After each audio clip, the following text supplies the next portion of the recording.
Hello, hello, hello. It's Emma Holmes at Coaching Rockstars, and I want to talk to you about whether or not your customer service is costing you. Is your customer service costing you? Is it getting to the point where it's actually to your detriment? So, let's get a little clearer on this one from the outset. Is your customer service costing you? Now, I'm not talking about you providing shitty customer service here in the main, but we'll touch on that briefly to start us off, as that's what you might have expected to see when you clicked on this one, and I would hate to disappoint you. So shitty customer service isn't acceptable. It's not big, it's not clever, it leaves a super bad taste in the mouth. Shitty customer service is about really not caring. It's about not responding to people's inquiries or messages. It's about not delivering what you said you'd deliver. It's about generally disappointing your crowd. So don't get me wrong. We all have times when we're busy and keeping our usual standard of customer service isn't possible. And it's a harsh turn of phrase, but occasionally we do drop the ball. You know, you are human. Stuff comes up and sometimes it's unavoidable. What is important is that you have systems and strategies in place that mean that your crowd feel well cared for. So let's talk about this dropping the ball thing a little bit, because sometimes it's more of a story that we're telling ourselves than the actual truth. And people feel like they've dropped the ball when they've had some rest, when they've had some time off, if they haven't posted on social media for a couple of days, if they've not sent a newsletter this week, if they haven't written a blog for a while, if they've not recorded a video for a while, if they've hidden for a bit, if they haven't responded to those messages in a little while.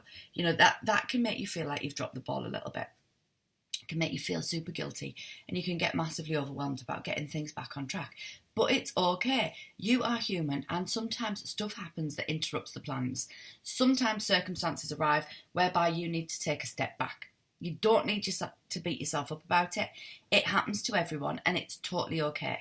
So how do you get back? You know, to get back, you need to get back. And you need to take some action. You need to write that first social media post. You need to send that newsletter. You need to write that blog. You need to respond to them emails. You know, if everything has fallen by the wayside, then choose one thing to start with. The enormity of the situation is never quite so huge when you give yourself permission to break it down a bit. When you say to yourself, do you know what? It's okay if I break this down a bit. You can't change what's past, and chances are it needed to happen for whatever reason. But you're in control of how you move on from here. So it is up to you to regather the reins on that pony and to take things forwards from here. Dropping the ball, which needs that little bit more attention, is when you aren't delivering to paying clients. And this one needs a little bit more focus, because there's nothing worse than feeling like you've signed up for something or you've purchased something and the point of sale's been achieved, and then suddenly you become unimportant to people. So again, sometimes this happens, but what do we need to do? First, you need to communicate. Tell your clients what is going on. Let them know the situation. You don't have to go into masses of detail, but not communicating is the worst thing that you can do, because it simply looks like you've disappeared. You need to manage expectations. Kind of goes hand in hand with the communication thing. Let them know what they can expect and when you will be back. Because, again, radio silence annoys people. Don't ignore it. Marries together.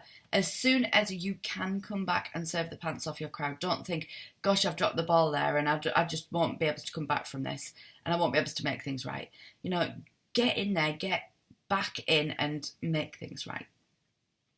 What you're not to do is beat yourself up, go into overwhelm and take no action. If you have ever dropped the ball a little bit on your customer service, then it's important that you acknowledge it. It's important that you apologise, and it's important that you seek to put things right rather than glossing over it and moving on, because dissatisfied customers simply aren't good for business.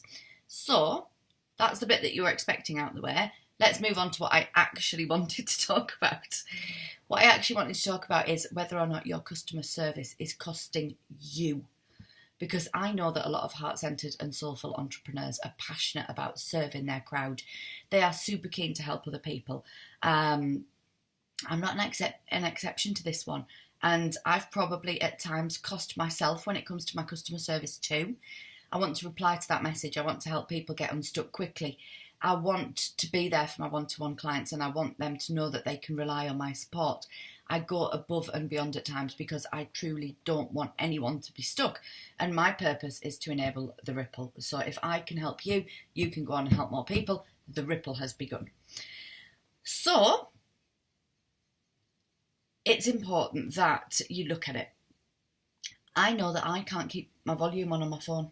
I can't have my volume on ever on my mobile phone unless I am, out and about and I'm expecting my husband to ring me or the kids are at an activity. I can't have my volume on my phone because the notifications drive me crazy. They drive me crazy. I don't want to turn off the notifications because I want to be able to find things with ease when I am ready to actually look at it. And the simple solution for me has been to go to no volume.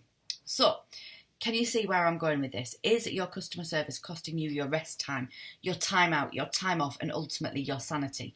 If your level of service is so relentless that it is leaving you exhausted and on the verge of burnout, then we need to look at it, don't we? Let's see how we can help save ourselves without compromising our service. So the first one is managing expectations. So I touched on this a little bit earlier, but managing expectations. Do you manage your clients' expectations? This is a lesson that initially came to me from the corporate world because I was a family lawyer and, lots of people came in who were feeling very aggrieved, who wanted to come in all gung-ho and they wanted to, get different results. And I always had to be realistic with what they could hope to achieve. So it's something that came over from the corporate days. And it was essential that I manage client expectations then. So I brought that over into my business because it's equally important today. If you don't create boundaries in your business, and we'll talk about those in a minute, and manage your clients' expectations fully, confusion can arise. Often it's nobody's fault. Often it simply just happens. It's one of them things that if you don't put these things in place, the result is that confusion. So it's important that you set out your expectations. When you're working with me, either one-to-one or product-based, what can you expect from me? What can your clients expect from you? And what do you expect from them? Be clear on what you're offering your audience and steer clear of confusion. The next one is boundaries. Geez, this one can feel really icky. This one can feel really selfish. And I know that some people have massively good boundaries and some people have really quite crap boundaries. But it's important to set boundaries, both for you and for your clients, because without boundaries, you'll end up resenting what you do. You will be chained to your work 24 hours a day, 7 days a week, and you'll have people who ask the world from you without staying in fair exchange with you. So, you'll often have people that just want to pick your brains, or they just want 2 minutes of your time, or whatever it might be, and they don't stay in exchange with you. And I can slowly raise my hand and admit that I have fallen foul of this one in business at times before. And I have been a little bit crap with my boundaries at times before because it's an easy trap to fall into. Because you do that, I'll just do this for them, or I'll just give them 5 minutes. And before you know it, you've given in and you've answered messages at 11 o'clock at night while in bed, while trying to drift off to sleep. Or you're supposed to be having a lovely meal out with your family and your phone's so busy vibrating that you simply can't enjoy yourself. So setting boundaries is just as important for you as it is for your clients. When are you going to be working? When are you not going to be working? When can people expect replies from you? When are you simply not available? It might be that you need to put autoresponders in place to manage the expectation and create the boundary, so that when people contact you, they know that you will get back to them, but this is what they can expect. This is the time frame that they can expect that reply within. The next one is self-care. And I remember, in the past, I would look at self-care and go, yeah, that's not possible. I didn't even really understand what people meant when they talked about self-care. I fed myself, I had a bath or a shower every day, brushed my hair, and most days I got dressed. What is this over and above self-care thing? I thought, fancy not working on an evening when the kids have gone to bed, fancy not working weekends, Fancy being so indulgent that you spent a day at the spa when you could be cracking on with what you've got to do. And I remember thinking that those pipe dreams just weren't possible. I had to keep working hard, harder and harder and harder, staring at my computer keyboard at midnight, all weekend, taking an afternoon off felt absolutely ridiculous. But I learned that the one thing that is as important as working hard and working smart is rest. You've got to have time off to make you more creative. You need to have good boundaries to nurture yourself and to help keep you firing on all cylinders when you're working. So that, when you are working, you are as productive as you possibly can be, so that you can do the stuff that you are here to do.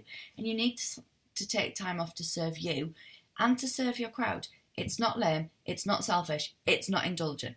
Instead of actually costing you business time and slowing your growth, it'll supercharge your growth.